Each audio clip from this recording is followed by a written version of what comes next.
We're live. And we are now live on the air. So, as always, careful what you say. And we are ready to go in 3, 2, 1.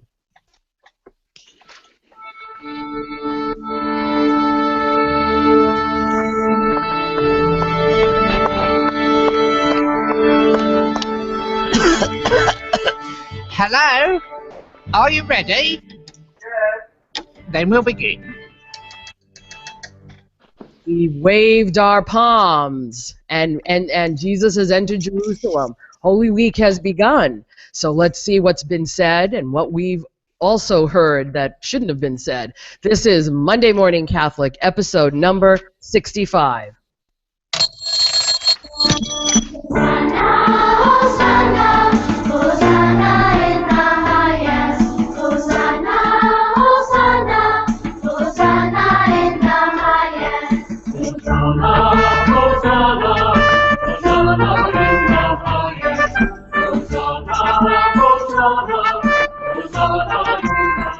And yes, we have entered Jerusalem. Good morning, good afternoon, good evening.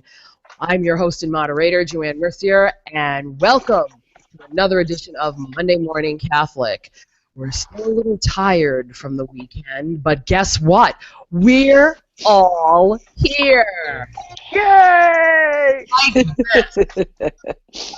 Back from their triumphal tours of wherever they've been, we have the very colorful Steve Romano from Our Lady of Mount Carmel Parish in Bristol, Rhode Island. Good morning, Steve. How you doing? Good. Thanks. He's fixed his iPad. Doesn't know how he did it, but it's now colorful again. He's color. That's right. Your color, Stephen. I have my Palm Sunday red on today. There you go. You're all in red. The red is on for you. And the other one who didn't notice was Nancy Smith from St. Teresa St. Christopher's Parishes in Tiverton, Rhode Island. Good morning, Nancy. How you doing today? I'm good, Joanne. Good morning, everybody. Glad to have you back. Because Linda and I are tired of talking to ourselves. Linda Reed from St. Thomas Parish in Providence, Rhode Island. Good morning, Linda. How you doing? Good morning. I can hardly hear you for the music. Oh, darn. All right, I'm sorry. That's because I'm still not feeling well. Okay, I'm sorry you're still not feeling well, but you're playing was not at all affected. Oh, well, thank you. You sound I better. thought you were gonna say, Linda, her playing was not good. I'm sorry.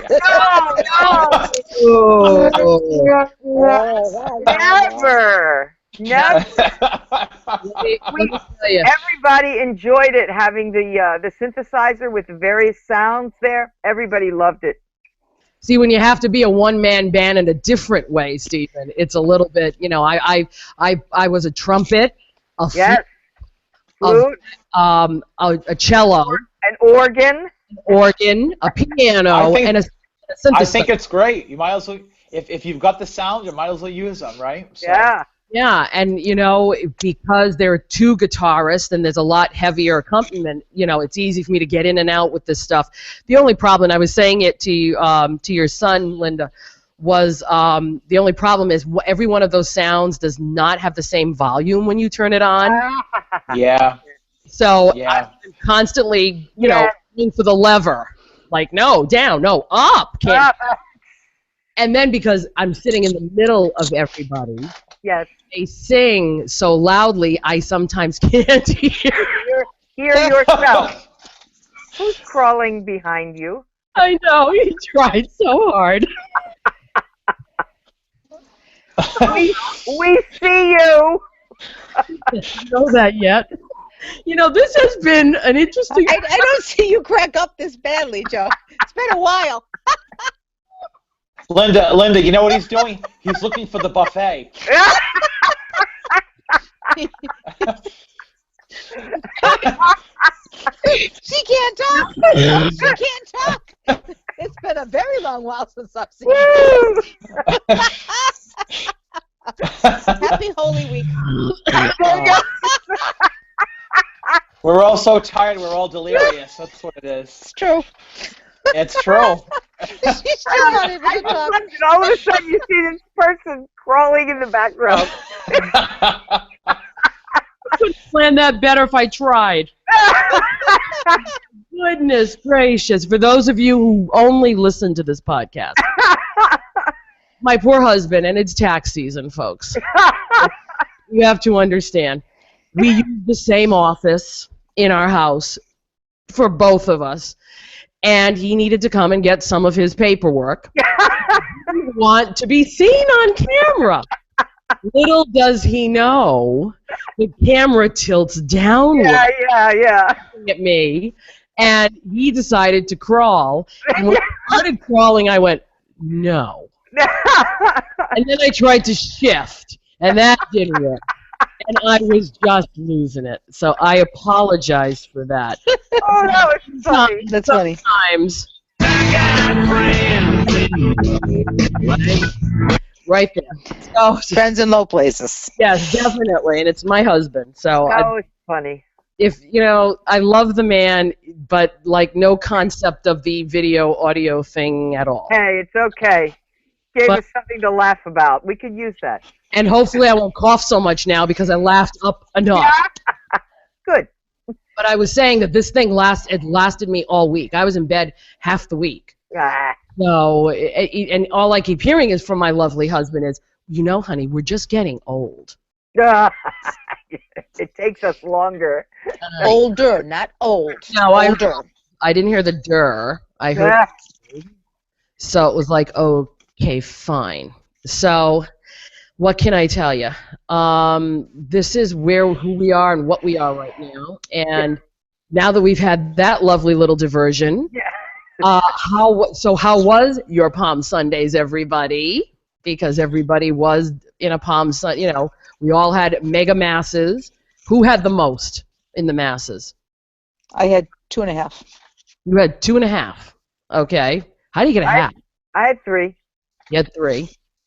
I had 4. You had 4. Okay, Stephen wins with the 4. I had 2, but I want to Nancy gets 2.5. I do make sure the opening, the chant, and all of that is done at the third mass that I go to, but I don't stay. As long as it's covered, I don't stay. And I know that really isn't kosher. That if you start it, you should finish it. I understand that. But so the third one. you have to be mindful of everything that's going on for the whole week and pace yourself. So that's what I did. Yeah. Well, Between rehearsal yesterday and today, I crucified the Lord 5 times. right. He wasn't happy about that, by the way. No, No. I'm the one that gets to yell, "Crucify him! Crucify him!" So, So are you doing that on Friday too? yes, Aha. yes. Yeah. But I've already done it 5 times, between twice yesterday at rehearsals and 3 masses today. So, Yeah. Well, I am the narrator for the Good Friday Passion at St. Thomas. So. but I have to say, and I'm sure you all can say the same or close to it. The Palm Sunday liturgies were lovely. Everything went without a hitch. Yep. The choir was on this morning. They sounded really, really good. And the congregation sounded really, really good too. And that's what makes me happy. I don't know about the rest of you, but I'm sure your music is similar from year to year. Yes. So they've built up a repertoire, and they kind of know when these things come around again. Yep. I don't know. How about Nancy and Steve? Are your places just as loud as St. Thomas can get? Nancy, you go first. Go ahead. That's okay. I had just started to do All Glory, Laud, and Honor last year, so they're getting there. Yeah. I kept getting different signals from different people about what song they used, and so. Right, but that hymn is not easy to sing. The range is all over the place. It's true. They sang well, yeah. though. Yeah. Which is why we switched to O'Brien's Hosanna. Yeah. Well, there you go. Which was the opening music you heard on the podcast. And there was a little bit of a discussion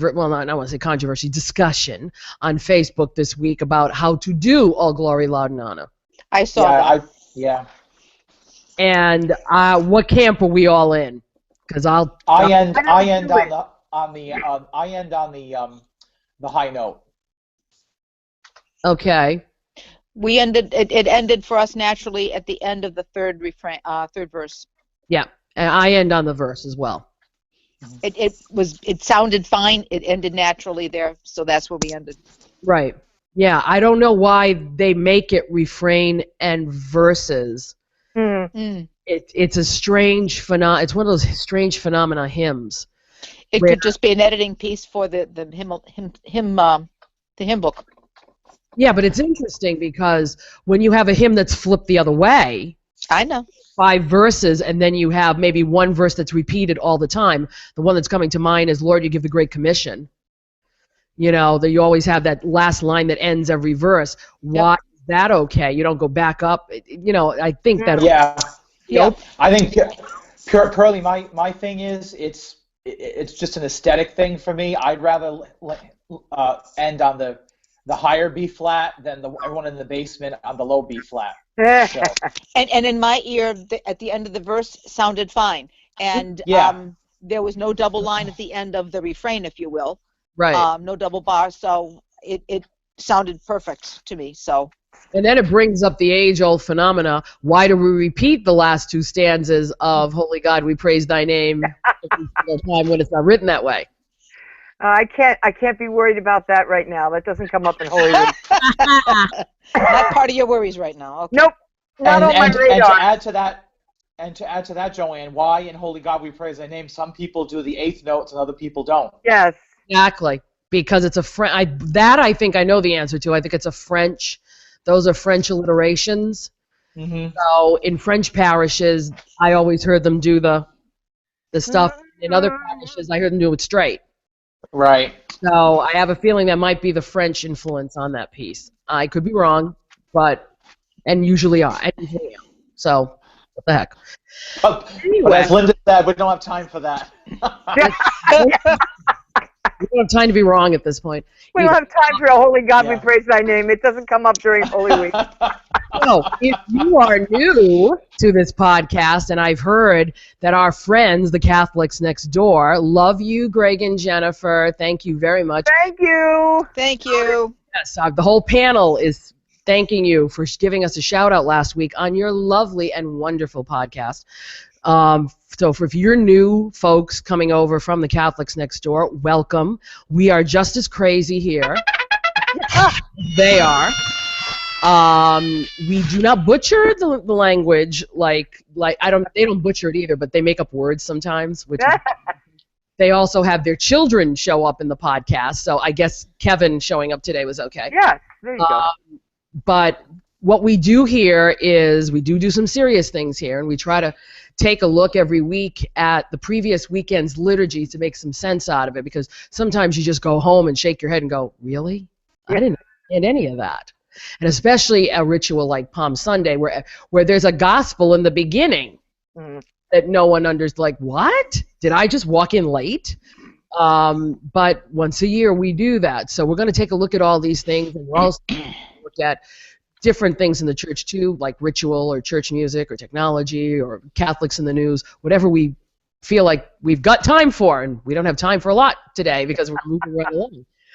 Usually we begin with some feedback, and our feedback pool has been very, very empty. But I think it's because our normal feedback people are all busy just like we are.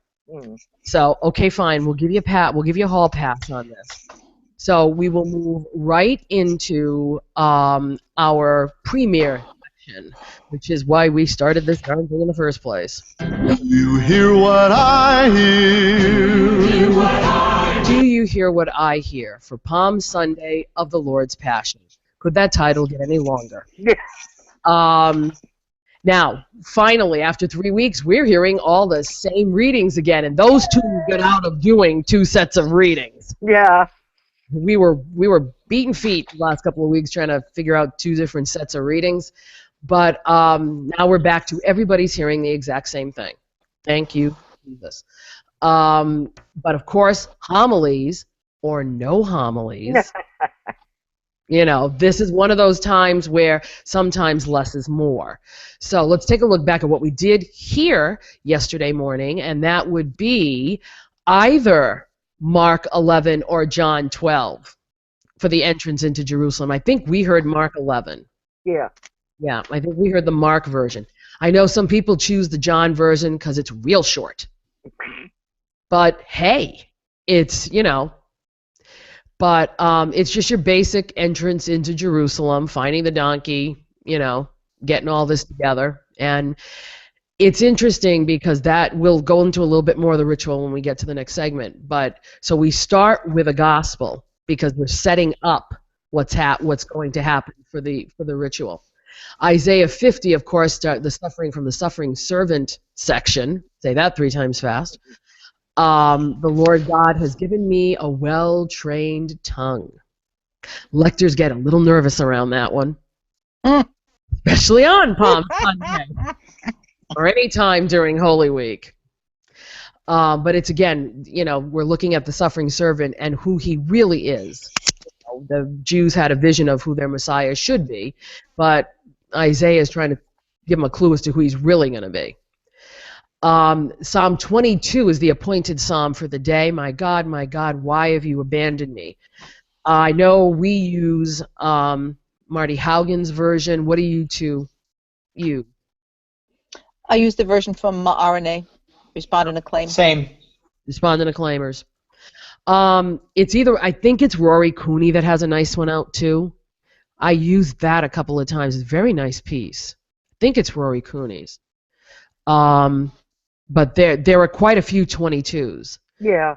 Even if you want to go into, you know, regular chanted pieces, there's some nice 22s. It's always the very plaintive psalm.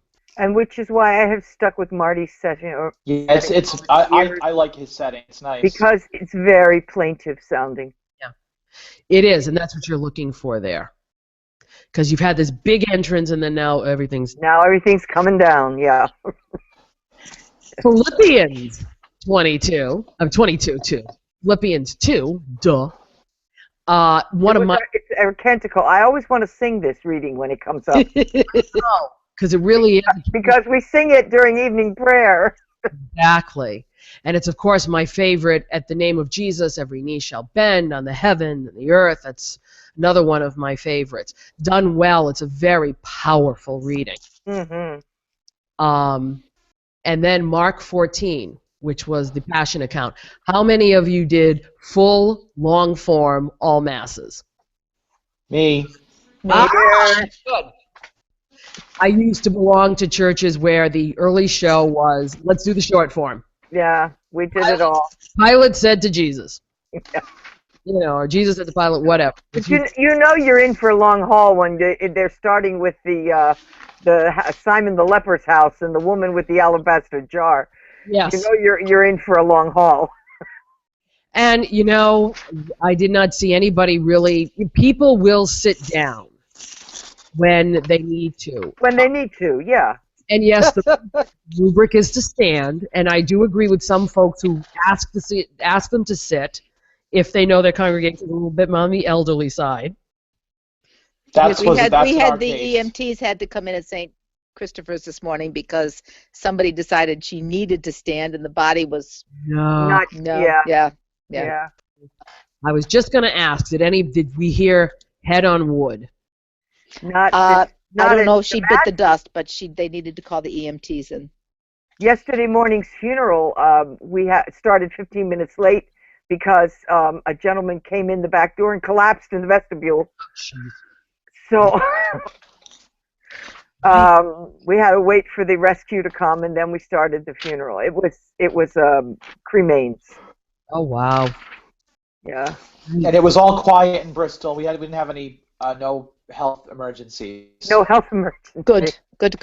This is the but time. Father did announce that if you felt the need to sit, you could. Yeah. Yeah, I think that's really wise, given the elderly in our assemblies will stand and be stoic. They will stand. Yeah. It's the kids that want to sit down. Yeah. And I have to tell you, yesterday afternoon I was having issues with with my joints not giving into the cement, and I sat down. Yeah. And this morning I was fine, but towards the end of the day, anyway. So yeah, you need to use your own judgment, and that was It needs to be good judgment. yes. Yeah. Yeah. So, how many have homilies today? I do. But it's Linda, because Again. and your pastors, because of the length of things, decided to. Did they decide to opt out of homily, or did they give sacred Well, silence, or what do we? For us, the pastor needs to cover masses at both parishes. So in order to get him on the road safely into the other church, Yeah. he opted to allow the passion to speak for itself, Wow. and did not offer. And that makes sense. Yeah. Yes. And so with the circumstance, the situation the way it is, that was fine.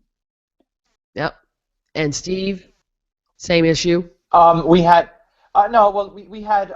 He probably spoke for about 5 minutes, and he the phrase he kept using was "the hour has come." He tied everything to that about encouraging everyone to partake in the Triduum. Mm. And he said, if you've been before, you know it's beautiful. If you've never been, and I'm sure there are people that have never been, we encourage you to come. That was it was about 5 minutes. It was. I mean, it was very nice, but it was just enough. Because as Linda, we were talking earlier, this is the longest of the Passion narratives, I believe. Yes. So Interestingly, the shortest gospel has the longest Passion narrative Yeah. of the synoptics. And I'm not sure if it's as long as John's version. No, I think today's was longer than John's. Today's longer than John. All right. Yeah. Then. I'll take it I from really do. Because look where we started, for crying out loud. true. If We you go started long before the Last Supper. true. Okay, so we have a homily, at least from Father John Soares. Yay, Father John Soares. And it was a brief homily. And brevity is wonderful. Yeah. And he began by saying that he doesn't go on a lot of vacations. He takes one in the winter and he goes south. And he takes one in the summer and he goes out to his mother's house to spend a week with his mother, because she has a house on the water. And that's enough of a vacation for him. He said, I take the rest of my vacation money and split it up into 3 places: PPAC, Trinity Rep, and the GAM Theater. There you go. And he said, I do this because I love the musicals and plays, the drama, the storylines. And he said, that is why Palm Passion Sunday begins my most favorite week of the year, the week we call Holy. And he goes on to describe the Passion is all about drama. Jesus, the women, Joseph of Arimathea we have heroes, and Judas, the high priest, the crowds prompted by the high priest. We have villains, and somewhere in between we have Peter, who's sometimes good, sometimes bad, the apostles who all run away, but they really would like to stay. We have Pontius Pilate, who can't decide what the heck he wants to do. And as I hear the Passion being proclaimed, I wonder which group I would have been in if I were there. I would like to say I would have been like the women who encountered Jesus on the road to Calvary and assure him of love and support. I wonder, though, if I would not be more like the apostles, fearing for my life and running to hide. And I hope and pray I would not be like Judas, a traitor, or like the high priest, so self-assured that my way was the only way, and not even the death of an innocent man would stand in that way. And then he goes on, again, like Father Zeno, to exhort us to attend the Triduum. As we enter this holiest of weeks, we begin with both triumph and tragedy. And he described what we had just done, which was the triumphant entry and the tragedy of the Passion, which we just heard, and don't we experience our lives as being like that at times? That, sometimes we're riding high, and he loves to use sports metaphors, and he talked about the Red Sox winning and sometimes, yes, sometimes we're riding high, and sometimes we're in the depths of despair. And that's why Holy Week evokes something different out of each one of us, because the readings and the liturgies don't change, but our life circumstances change. Maybe one year we are the hero, one year we are the villain. Maybe one year we don't know where we fit in, but we won't know it all unless we show up. So please come and enter into these liturgies and start trusting in the God who is always there for us. I have to admit, this is the first time I've heard the homily. Yeah, well. Because we usually retire to the back room so as not to be a distraction up on the altar. Yeah. And it was so lively the two times we were back there that I never... there were actually people in the back chapel, which is really unusual, especially at 8:30. They were coming in at all times. I know. There were people coming in during the homily. Yep. And it's like, well, okay, you missed the Passion, you missed the procession. Well, at least they're there. They're there. They showed up. They probably thought Mass was 11. Yeah. But no, so that was a very nice way to tie in things. And maybe it's just the liturgist in me, I just feel badly that we have to keep reminding people to show up for those 3 days. I know. And if you don't remind them, they won't come. Exactly. They don't show up. And you have to keep reminding them until it becomes a part of their life. Right. It has to become ingrained in them. I would say, it's been my experience of the Triduum, Friday night is the least attended. Yes. Yes. Agreed. Yes. Agreed. And you would think, among Hispanic cultures, people come out in droves for Good Friday. Well, Portuguese as well. I never saw that type of non-attendance until I started working in what I consider American churches. Yeah. And because we packed house on Friday. They didn't Saturday in my tradition. Well, part of it for us, Friday they were there. Is that we have stations at 3, and then the Veneration of the Cross at 7:30.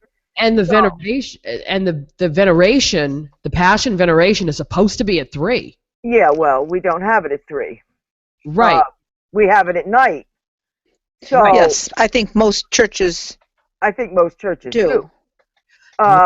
They might have I stations. wonder if we did have it at 3, if it would be better attendance. I think you've got the people that work. I don't know. Stephen, what happens is the congregation is split. We have people at the stations at 3, and people at the veneration in the evening. And if you only had one, they would all come to the same one. All right, I agree with what she's saying on that. Instead of splitting them up, why, just say we're having it at 7, that's it, they'll come. Yeah. But normally, 3 o'clock is the appointed time for that. The only place I ever worked that did it at 3 o'clock and still does it at 3 o'clock is St. Mary's Cathedral in Fall River. Well, I know I wouldn't be able to get a lot of my choir. Right. Did it at 3 o'clock. That's the issue. That's the issue. And that's why. I do stations at 3 all by myself. Yeah, but that's See, now our church has stations at 3, but we don't have music. Father Zeno just does it a cappella, I guess. No, I do the stations. And then we have stations too. Betty comes in. I don't know if any of the St. Christopher Choir comes in to assist, but she's usually there. Yeah, I don't know. It's Friday. It's unusual for me because Friday was always a big deal in my tradition. Yeah. and to see not a lot. Oh, in Italian tradition too. Yeah. You know? We'll get into that more, however, in the next podcast. And Later. hold on, we'll tell you about that later. But no, these readings for Palm Sunday, yes, being the longest Passion, all of that really set up the week. And the week is a long and diverse one, but the ritual of Palm Sunday is a little bit different. So let's take a closer look at the ritual. In the little segment we call. All right, so we begin with not even the sign of the cross. We begin with our presider just saying, for the last 40 days, in case you didn't know, we've been waiting for this moment. You know, it's a big, long exhortation on why now we're going to be entering upon the holiest of weeks. And immediately there's a gospel. Okay, after the palm branches are blessed. And it's very interesting to watch people because they're not sure what to, they do it then. They'll do the whole thing. It's set up the right way. The Lord be with you. Gospel according to. They do their thing. It's interesting later on when they get to the Passion. Yeah. And that is not said. All of a sudden everybody's like, what do we do? What do we do now? There. Well, we still have the gospel acclamation, so everybody does stand. Right. Well, that usually gets everybody to stand. Yeah. This procession, there's supposed to be 3 different processions. You can do any you can do the big one from another place, the big one from where you are, or just the regular every Sunday one. It was nice to see at St. Thomas's people coming from the back from the behind the altar, coming up to the altar and then processing. I know that at St. Teresa's, you guys go from the hall in. We start in the hall, and the opening is there, and then we process back into the church. But they were all one building, which is good. Right, That's great. all one level, Yeah. the whole bit. Yeah, yep. And what happens in Bristol, Steve? It's just the priest and the altar servers. They start at the back. So And, the people don't process? no procession. I wish there was, but that's out of my hands. Right. So It depends on, it's according to local custom. But and since we're on the right stuff, Joanne, one thing I noticed is in the presider's invitation for us to go forth and acclaim Jesus, if you notice, there's supposed to be a people's response. Right. And I could count on one hand what I heard at the 4 masses. Because they don't know it's there. Right. Hello. Yeah. Now it's one of those things Well, where and because we don't have missalettes, so there's no way we would know. right, exactly. It's the kind of thing, and it's also not promoted. It's that there wasn't one in the last one, I believe, but No, there wasn't. I checked. yeah, but they put one in this one. So Yes. if you don't educate people, they don't know they're supposed to do something. But what I have found in American, air quote, congregations, nobody knows how to process. No, Portuguese people, we know how to process. I'll give you that. Yep. We process everywhere. We Yeah. a band and we will go. Okay? But As a matter of fact, Joanne, how sad is this? I work for the Italian parish, and we hire the Portuguese band to lead us in the procession. there you go. So we know how to. Oh, that's funny. If you, it would be nothing for my pastor when I was a child. Would go upstairs and say in Portuguese, "Everybody downstairs now, so we can process up." Yeah. And the whole place would just. Everybody would go. Yeah. You got upstairs, everybody come back up, everybody'd leave their pocketbooks, no one would care. It was wonderful. I did that for my first time when I worked in the American church. No one moved. No. Say what? And then when you try to get them to process, they don't know how. If there are multiple doors, they don't know which door to go through. And they try to go, you say, okay, now we're going to process, follow the cross. Everywhere. It's like, no, follow the cross. This is not hard. Yeah, just follow the guy with the cross. Really? Oh. So we as Americans really, it's lost on us. We don't know how to pilgrim. It's not dancing. It's not dancing. Because we drive everywhere. We don't know how to process. You might be right there. Also in this ritual, so everybody then attaches themselves to the liturgy of the word, and of course, I would be remiss, and it would not be a true Holy Week if we didn't have a few of those lovely mass foibles that just make you want to say, "Did I say that correctly?" Really? Did you just say that? So, Steve, you had one. I have two. You have two. Oh, go, Yeah, Steve. let's hear 'em. I had and again, I'm not trying to to degrade anybody, but it is funny. This is not to make people angsty. This is just oh gee. At the early mass, we had my face I did not shield from buffets and spitting, and we also took a trip to the Philippines. Yes, the lovely Philippines. The Philippines, yes. Hey, better the Philippines than another place. Yeah. Because I've heard that too. And the only other foible I'll mention, and then I'll shut up. Is I provide music for 4 masses on the weekend, and it's especially evident on weekends like this. The level of participation varies at each one, which I think is just a natural thing. Yeah. But I find at the 7:30 when the congregation has to enter in to the crowd part. Yeah. It's not so good. Yeah. It takes them about 3 entrances to say, okay, everybody, let's get our act together. So Stephen, do you feel like you're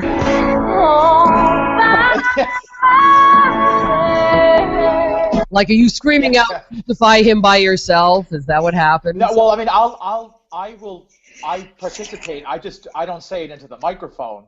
But like this morning, the first crowd entrance was not during the festival. Yeah. For fear that there may be a riot among the people. Well, it was something to that effect, but it was not audible that those were the words. And all I can think right now is because while I was sick in bed, I got a chance to watch Into the Woods. Oh. So all I'm thinking right now is, we're going to the festival. I heard that this morning. It was like, we're going to King's Festival. It was like, oh no, don't start with that. And then there's Camelot the other night. Thank you, Linda. Yes. Oh, and I do not have a Camelot noise here. I'm so sorry. That's okay. C'est moi. Yeah. I cannot get that song out of my head. I Thank could you, Linda. not go to bed. I kept saying, okay, after this song, I'm going to bed. Yep. Okay, after this song, I'm going to bed. Yep. Anyway, but we had a blooper too. we did. which just about sent me over the edge. This was the last reading of the Passion, so I was like kind of punchy anyway. So we had been through the whole thing about, surely it is not I, Lord. Yes, it is, and don't call me Shirley. We'd been through that whole thing, and so the narrator is reading the last paragraph. And she goes, and Mary, the mother of Joseph and Salami. I said, that was a Salami. And she, the woman is an excellent narrator. She's an excellent lector, and she was a really good narrator because she didn't just, narrate recto tono. She got excited when the thing, but she came out with the salami line, and I just about lost it. And I'm sitting there, and I'm biting. It took me a minute, and I went, "Did I just hear what?" Yeah. And now I'm biting my tongue, and you can see my shoulders going. And I'm trying to, because we're still hearing about the tomb. Yes. Like, oh my God, get me out of here! Because I want to laugh so hard. And I just had a small one. It was, instead of the centurion, it was centurion. That was minor Centurion. compared to our buffets and salamis. So, Well, that's like Target, you know. yes, exactly. Yeah. Yeah, centurion. It was So, a French soldier. But this happens even to good lectors. absolutely. Well, yeah, we had a rehearsal yesterday, and we went through all this stuff. You Right. know? But in the heat of the moment, any word that you know really well can look like something else. Yes. And all of a sudden, Buffet.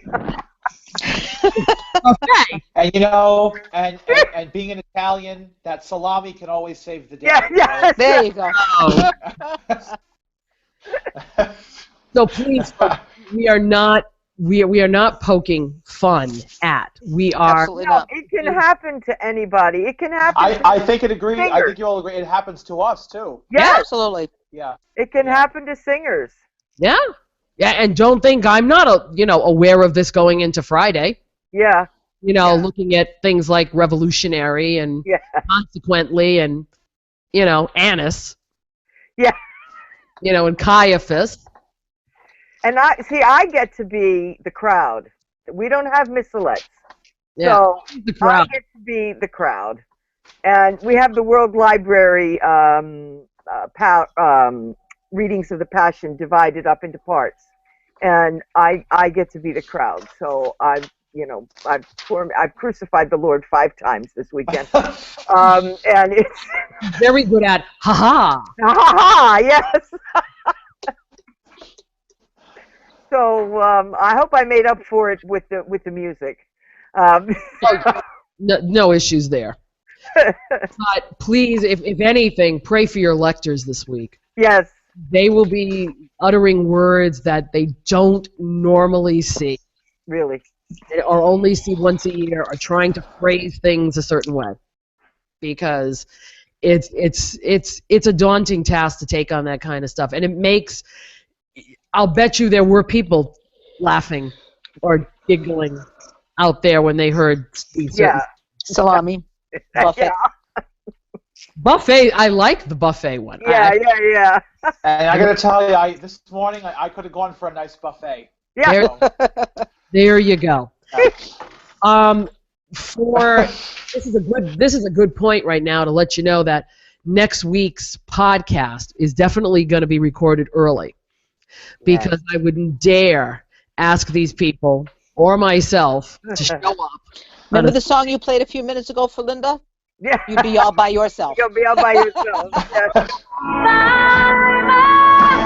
Yeah, but here's the thing. I wouldn't even be here. Yeah, well, there you go.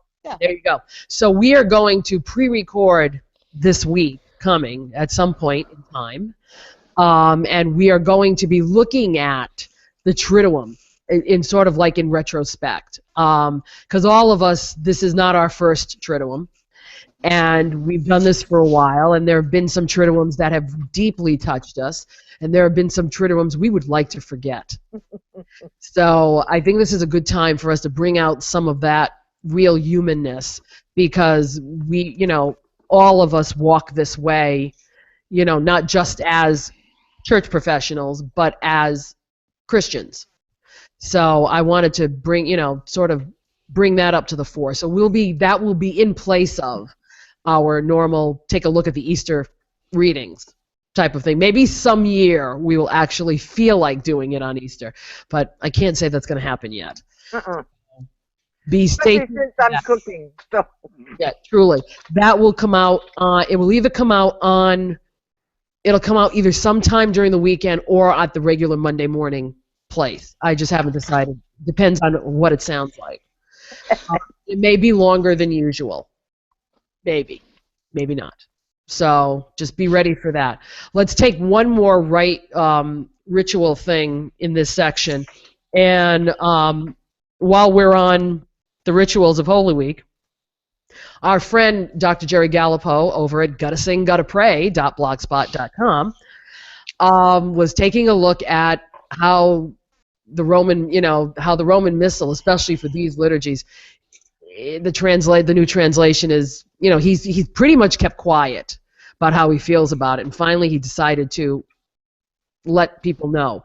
In the same respect, our friend Father Austin Fleming, concordpastor.blogspot.com, also had put up this week the older translation readings for the collect for or was it preface for Palm Sunday, and I missed reading and hearing some of those words, so I wanted to bring them because yes, we know that this missal is, well, it's difficult reading sometimes. It's difficult information sometimes, and the gentlemen still are not taking. Some of them are still not taking the time to look at it, but it's still good. Even when you take the time to look at it, it's still awkward. Right. So and for those of us who hear it and not see it, right, it's doubly awkward. Right. So where does this put us when you have Pope Francis saying that we should be plainer in our speech? Yeah. And in our prayer, so that people can feel drawn into it. Where do you go with that now? It puts me right with Jerry Gallipo. Yeah, it puts me right there with him too. I mean, I will say that some of the prayers, I think you agree, some of them are really beautiful and yeah. But just as many are incomprehensible if you don't phrase them the right way. The best shot you have of understanding a lot of these is if the presider does some preparation. And even in the best shot, you don't have some of these. You don't have a prayer. Yeah. So a good portion of this comes down to the preparation, and even then, you may not understand. You may not get it. Right. Yeah. It's troubling because those of us who have studied another language, especially a Romance language, which Latin is the basis of, know that the syntax is just, if you were to Englicize it straight, it would sound totally different than translating it into English. Exactly. That's what's happened. What we have are English words in Latin syntax. Right. And that makes it, unfortunately, for many, many people, and some Sundays, me included, incomprehensible. Right. Yep, absolutely. Absolutely. And I'm not in the camp of let's go back to the old one, because that would cause too much confusion. I'm also not in the camp of, we can just take the 2000 sacramentary we were working on and do that. That's not exactly it either. I think we have to come to some sort of compromise. Which is, I don't know how you can compromise what we have. I don't know. I don't know. Obviously, if I knew that they would have me in the Vatican, but I don't know. All I know is that the 98 translation is far more comprehensible because it was not based on Liturgiam Authenticam. Right, exactly. It was based on the earlier French. On the name of it, I forget. Tra la Solitudine. Yeah. All right. That those principles of translation. Right. Where the receiving language and its syntax are taken into consideration. Right. And not just translating words. Well, as someone who isn't as educated in all of this as you guys are, it only makes sense to me to write something that is comprehended by your assembly. Well, of course. Not doing that is, well, I won't go to the first word that comes to mind, but is a failure. Yeah. Yeah. Well, it is. It is. Well, I know I've seen a lot of commentary on different online things and articles saying, that you know, now the backlash is that when the bishops met, no one really, except a few, had the gumption to say anything against it. Yeah. And basically, it was sort of said that this is what Rome wants, and so this is what it's going to be, and that's it. And now they have to live with it. And I mean, realistically, I know we can all talk about it here, and people can blog about it. It was a great expense to all of our parishes to buy Absolutely. the book. Yep. So I mean, realistically, when do you think we're going to see a revision? 10 years? And it wasn't only an expense, but we had to throw out all the old mass settings that we knew. Right. And learn new ones, you know. So it was quite an upheaval. Yeah. Yes.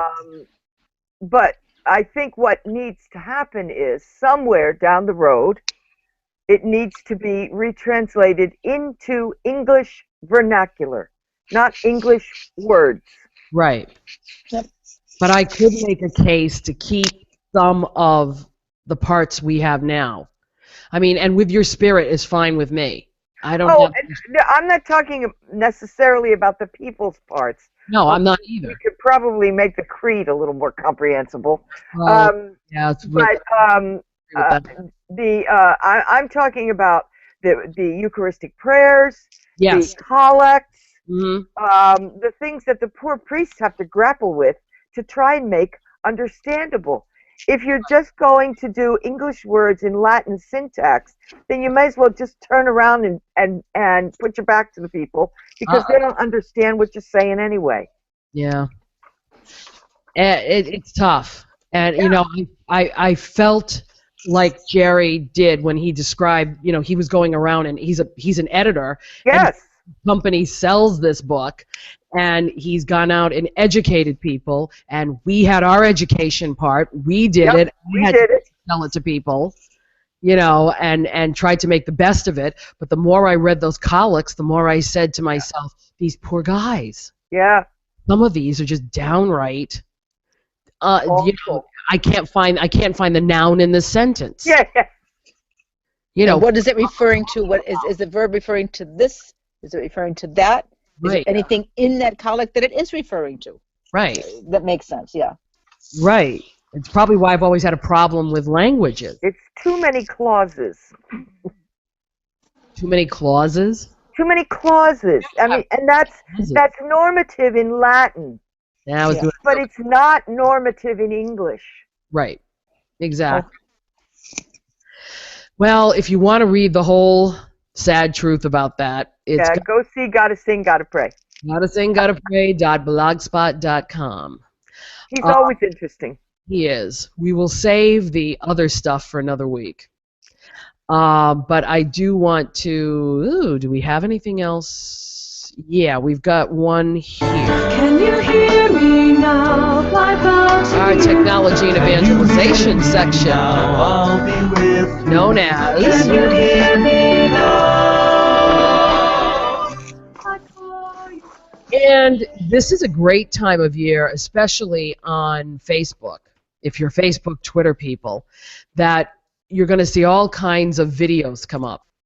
And Busted Halo has a great 2-minute, they're 2-minute series. They do Advent in 2 minutes, they did Lent in 2 minutes, now they got Holy Week in 2 minutes.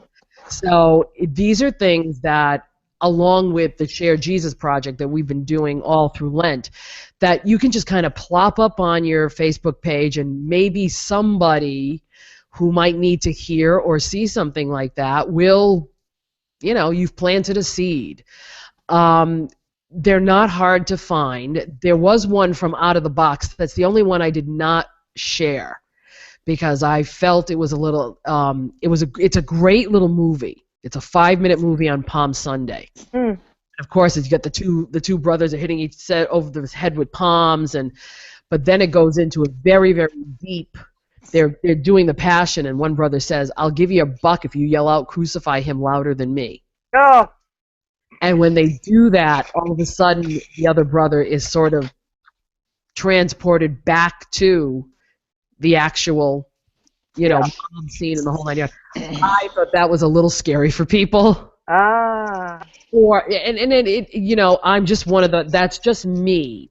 I've seen a lot of evangelization, and I'll use this in a more positive sense than negative sense, propaganda in my lifetime, both from Catholics and non.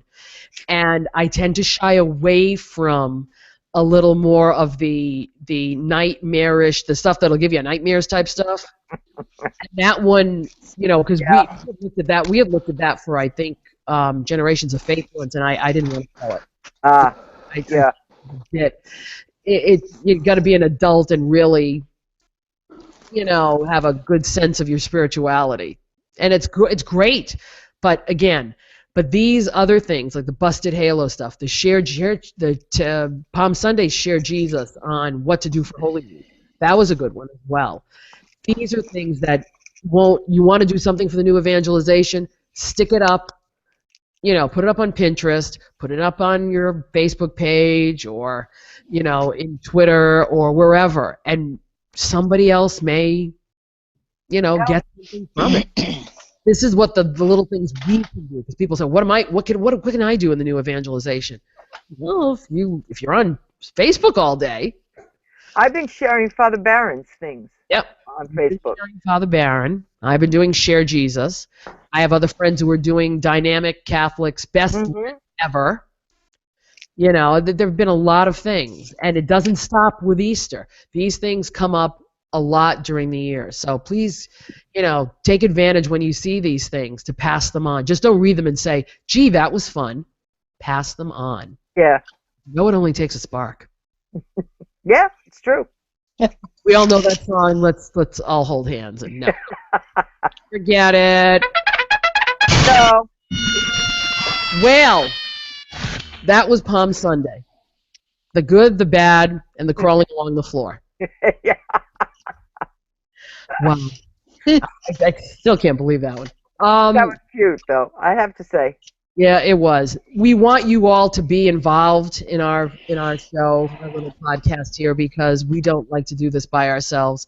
So we like your feedback. So please send us your feedback by email to mondaymorningcatholic@gmail.com. Maybe you had a lector snafu. Maybe there was a buffet or a salami in your weekend. Let us know. You can also leave those comments on at facebook.com/mondaymorningcatholic. At our website, mondaymorningcatholic.net, there is a comment box. You can place a comment in there. And again, because of Greg and Jennifer Willits, the Catholics Next Door, we saw a real uptick this week of visitors at our. If I'd known that, I would have made the place a little prettier. Yeah. It's still on the austerity plan right now, because even when you sit there while you're sick going, maybe I should do something else. And you're sick. So you're like, eh. You know? So you can go over to Monday Morning Catholic, especially if you're new. You can scroll backwards all the way to episode 1. And for those of God you, help them. yes, because we've done crazier things. Trust me, we've done crazier things than today. But if you want to go back, if you did not hear last year any of our Holy Week, oh yeah. There are specials 1 through 5. It starts with Palm Sunday, ends with Easter Sunday. All of us took a turn on talking about stuff, and we also had a visit from the 10th Bishop of Burlington, Vermont, Bishop Jay Coyne. If you want to go back and hear them, they are there for you. They're at the website, mondaymorningcatholic.net. But if you also want to leave feedback that we can play, But here's my number, so call me, baby. you can call us at the feedback line, 774-955-0659. Okay? Not many people are using that, but I don't know why. Why don't people like to hear themselves? I don't know. We're more into electronics and that type of thing, and typing in what we want and just calling it a day. I don't call anymore if I have to, unless I have to. Now, see, the difference was, the reason we got the shout out was because I left voice feedback Aha. for Greg and Jennifer. Okay. You know what I mean? Sometimes that rises to the top. And all of a sudden, okay, but we need your permission to use it. And and let us know that. So it's 774-955-0659. Ladies and gentlemen, thank you. So glad you guys are back. Yay! Tomorrow, and talk about Triduum and Easter on our next one. Do you all have any final parting thoughts for our friends and listeners or viewers? I just hope everybody has a blessed, holy week. Amen. Amen. I think that will do it. May you walk this way with Christ, and may you come out on the other side of Easter feeling that resurrection joy and gladness that we all want to feel. And though some of us will be crawling into the tomb when it's over. For Linda Reed, Nancy Smith, Steve Romano, and myself, Joanne Mercier, thank you for being with us. God bless, and ciao for now. Ciao. Bye, everyone.